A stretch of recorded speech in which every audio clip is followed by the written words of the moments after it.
जय शिव शंभो। जय जय शिव शंभो। अध्याय 10 निर्जरेश्वर अवतार। प्रसिद्ध तपस्वी व्याघ्रपाद मुनि के घर एक बेटा पैदा हुआ। उसका नाम उपमन्यु रखा गया। भाग्य से मुनि को दरिद्रता ने आ घेरा, जिसके कारण वो बालक अपनी माता के घर जाकर रहने लगा। एक दिन संयोग से उसे थोड़ा सा दूध पीने के लिए मिला। उसे पीकर उपमन्यु की ये इच्छा हुई कि हम कुछ और दूध पिएं। इसलिए वो हठ करके अपनी माता से बार बार दूध मांगने लगा। उसने जौ कूटकर उसे पानी में घोला और उपमन्यु को दूध बताकर उसे दे दिया। उपमन्यु ने उस जौ के पानी को पीकर अपनी माता से कहा, ये तो दूध नहीं है, तू मेरे पीने के लिए दूध ला दे।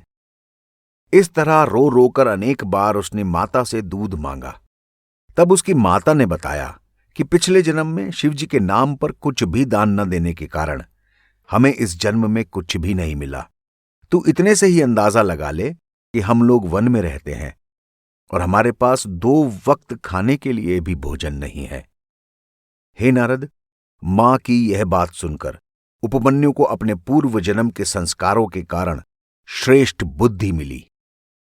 तब उसने अपनी माता से कहा, मां, मैं शिवजी की तपस्या करके उन्हें अपने ऊपर प्रसन्न तो कर ही लूंगा और वरदान में दूध का सागर मांग लूंगा। इतना कहकर उपमन्यु अपनी माता से आज्ञा लेकर हिमालय पर्वत पर जा पहुंचा। वहां वह पंचाक्षर मंत्र का जाप करते हुए वन के फल फूलों द्वारा शिवजी की पूजा करने लगा, ध्यान करने लगा और तप करने लगा। उस समय तीनों लोक उसकी तपस्या में अग्नि से जलने लगे। तब मैं देवताओं की विनती सुनकर शिवजी के पास गया। प्रार्थना करने के बाद उन्हें सारी बात सुनाई। शिवजी ने हंसकर कहा, हे ब्रह्मन, उपमन्यु दूध के लिए ऐसा उग्र तप कर रहा है, इसलिए हमें तो उसे वर देना ही होगा। तब शिवजी उपमन्यु की परीक्षा लेने के लिए इंद्र का स्वरूप धारण करके उसके पास गए। उन्होंने गिरजा का रूप शची जैसा बनाया, नंदी को ऐरावत हाथी का रूप दे दिया और गणों को देवताओं के रूप में अपने साथ ले गए। जब वो उपमन्यु के पास गए और कहा, हे उपमन्यु, तुम्हारी जो इच्छा हो वो वर हमसे मांग लो। यह सुनकर उपमन्यु ने अपने नेत्र खोले और उन्हें देखकर यह समझा कि मेरे सामने इंद्र खड़े हैं। तो उसने हाथ जोड़कर कहा, हे देवराज इंद्र, मैं आपको प्रणाम करता हूं। आप मुझे शिवजी की भक्ति का रास्ता दिखाएं। मैं शिवजी के अलावा अन्य किसी से वर नहीं लूंगा। उपमन्यु के मुख से ये वचन सुनकर इंद्र रूप शिवजी ने कहा, मुनिपुत्र, हम सब देवताओं के राजा इंद्र हैं। तुम हमारी पूजा करो और जो चाहो मांग लो। शिवजी दक्ष प्रजापति के श्राप के कारण भूत स्वरूप हैं और परम अशुभ वेशधारी हैं, इसलिए अब उनका कोई भी वचन सत्य नहीं होगा। भला ऐसे देवता की पूजा करने से तुम्हें क्या लाभ होगा?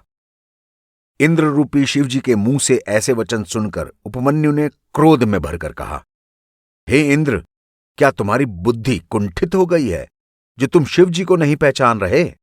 शिवजी तीनों गुणों से परे शुद्ध हैं, पवित्र, निर्गुण, सगुण, पर ब्रह्म और सबके स्वामी हैं। मैंने तुम्हारे द्वारा शिवजी की निंदा सुनी है, इसलिए मुझे भी पाप लगेगा।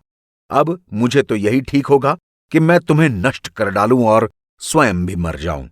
इतना कहकर उपमन्यु ने भस्म लेकर मंत्र पढ़ा और स्वयं सब प्रकार से पवित्र होकर उस भस्म को इंद्र रूपी शिवजी पर छोड़ दिया। उसके बाद यह इच्छा प्रकट की कि उसी भस्म के द्वारा मैं भी जलकर भस्म हो जाऊं। उपमन्यु की ऐसी निष्ठा देखकर शिवजी अत्यंत प्रसन्न हुए। उसी समय शिवजी के संकेत को समझकर नंदी ने उस भस्मास्त्र को अपने हाथ में पकड़ लिया, जिससे प्रकट होने वाली प्रज्वलित अग्नि शांत हो गई। इस चरित्र को करने के बाद शिवजी अपने मुख्य रूप में आए और उपमन्यु को दर्शन दिए। सब देवता भी उस स्थान पर आए और शिवजी के दर्शन किए। उपमन्यु शिवजी के चरणों पर गिर पड़ा और अपने अपराध की क्षमा मांगी।